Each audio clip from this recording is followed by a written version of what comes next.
Happiness, that feeling which comes over you because life's good and you can't help but smile. You have that sense of well being, joy, or contentment because you're successful, grateful, safe, or lucky. But what if you haven't felt that feeling of joy for a long time? In fact, according to an ABC News article from 2020, only 14% of American adults say they are very happy. Americans are the unhappiest they've been in 50 years. So how can we turn that around? How can we become happier? Here to help us with that is Jennifer Irwin. Jennifer Irwin is a native New Yorker and captivating storyteller with a flair for embellishment. She currently resides in Los Angeles with 2 cats, a dog, and her boyfriend. After earning her BA in cinema from Denison University, she worked in advertising and marketing, raised 3 boys, and ultimately became a certified Pilates instructor. Jennifer's short stories have appeared in numerous literary publications, including California's Emerging Writers, an anthology of fiction.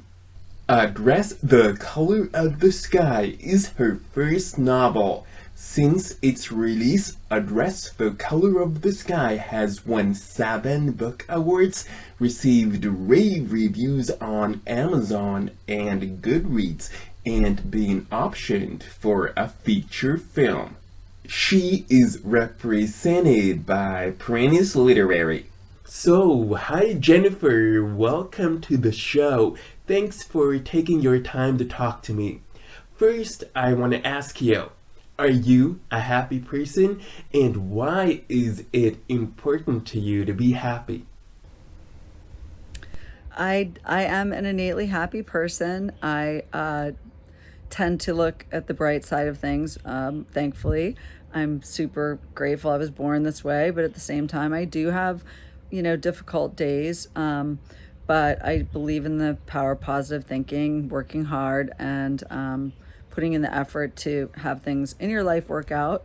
I also try to think positively as far as when things are getting hard and might not be working out the way that I hoped. I believe that everything happens for a reason and there's lessons to be learned. So the hard times kind of get us to the happier place that we need to, that we're striving to get to. It's really important to be happy for me personally because I think that when we look at things in a sort of difficult, everything's hard, rather than trying to look at life from a standpoint of more positivity, it just makes everything better. It makes the way you feel better, the way you carry yourself.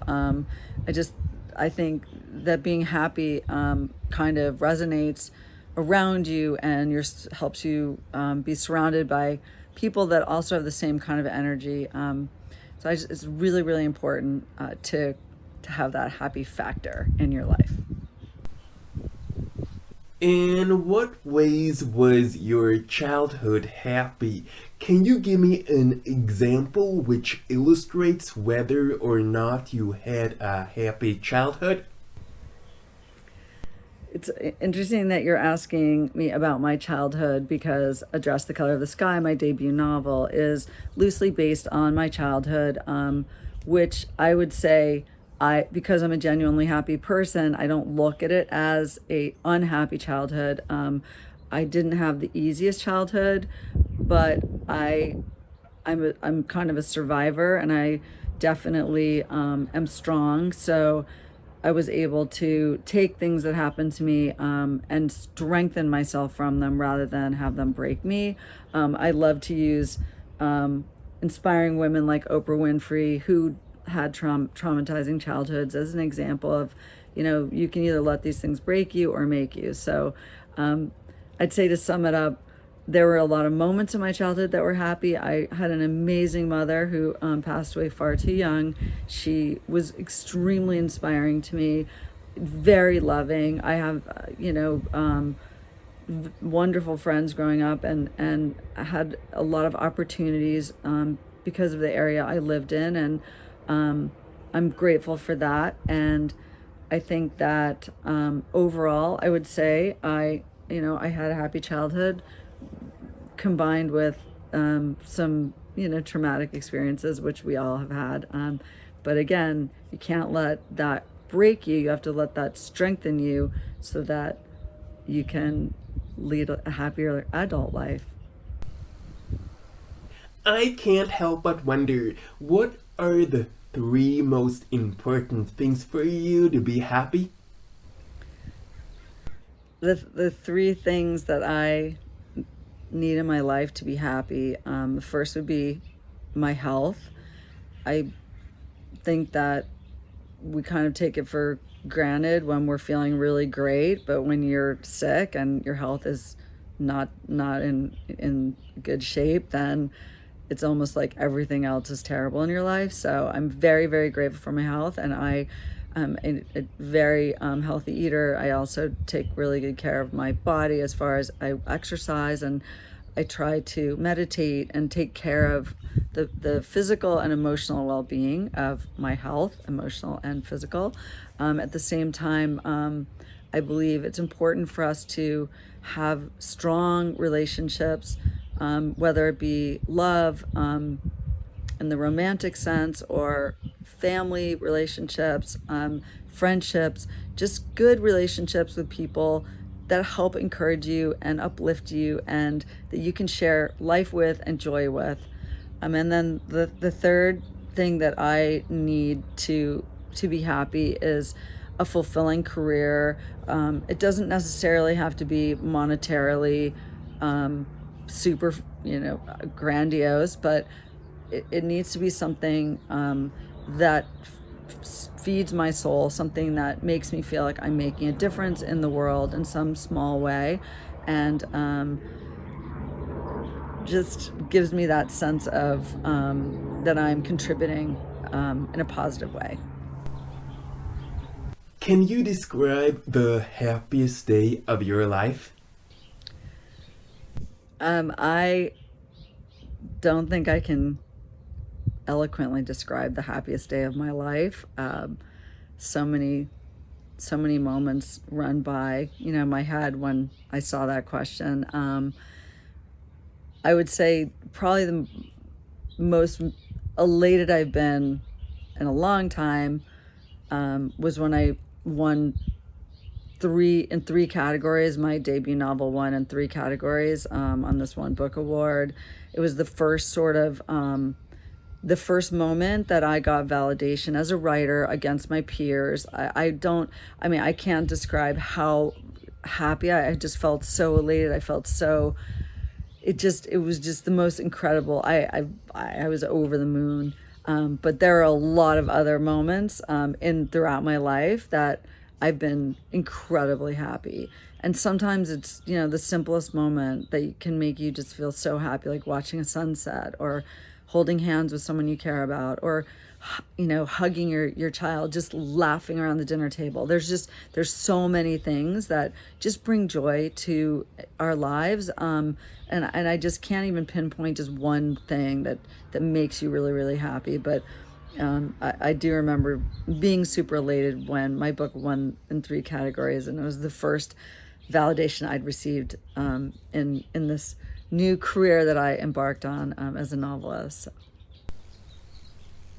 You are an author. Can you describe to me how much happiness writing brings you? Writing brings me a great deal of happiness. It's a way that I express myself. It's a way that I can use my voice to share ideas, thoughts, feelings, some views that I have on things that are happening in the world, without it seeming like I'm having a political debate or talking about issues or beliefs. But I can use my writing voice to discuss things, and that brings me a lot of joy. what I didn't realize was when I went to write my debut novel, Address the Color of the Sky, how healing it would be for me with regard to the traumatic things that happened to me in my childhood, and then the outpouring of readers who reached out to me and explained how my book had changed them, how relatable the story was, how it helped to heal them as well. And that just gave me such a sense of purpose as a writer and made me want to keep writing. If I can change just one life with the written word, with my writing voice, then it's just it creates such a feeling of fulfillment and joy for me. There's also the trials and tribulations of getting through failure and fear, that has helped me grow as a person, and as a result made me a happier person and overall. So I just am very grateful that I faced my fears and put my work out to the public.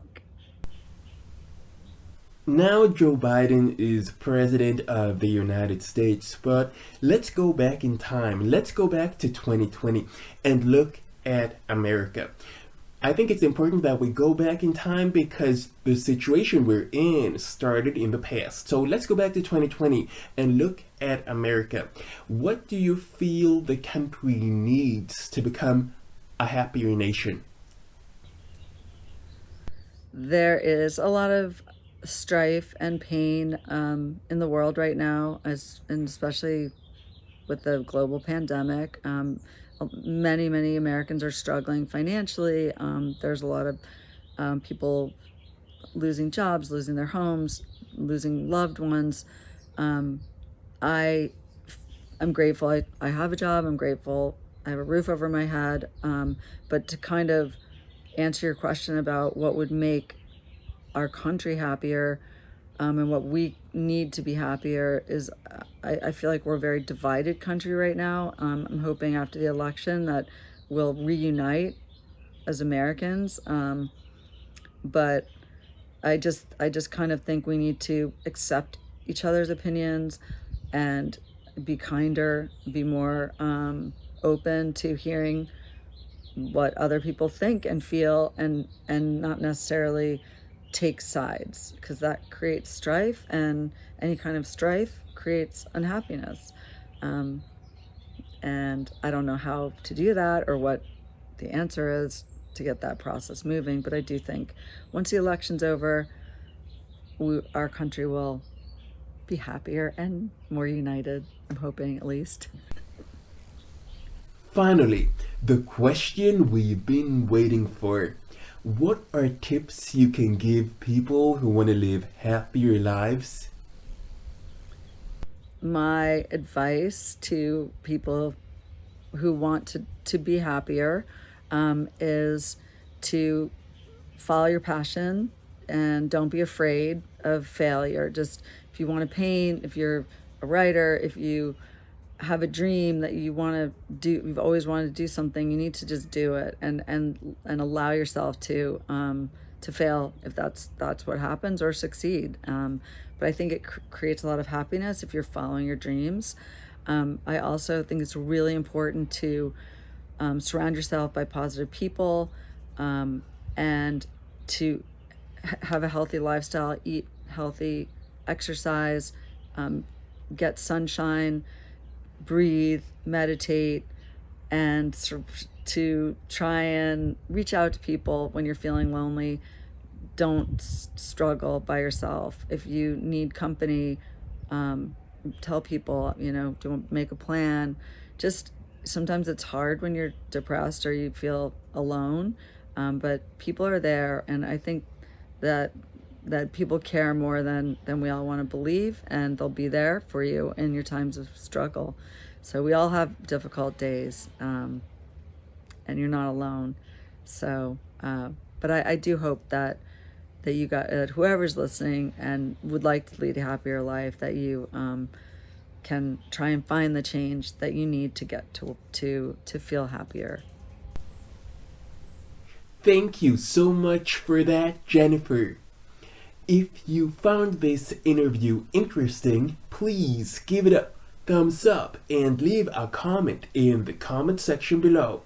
Subscribe to my channel for more interviews. The next one comes in 6 weeks. If you want me to interview you, send an email to edwinpalmer@yahoo.com.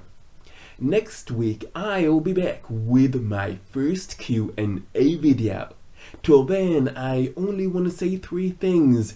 Thank you for watching. Have a great day, and bye for now.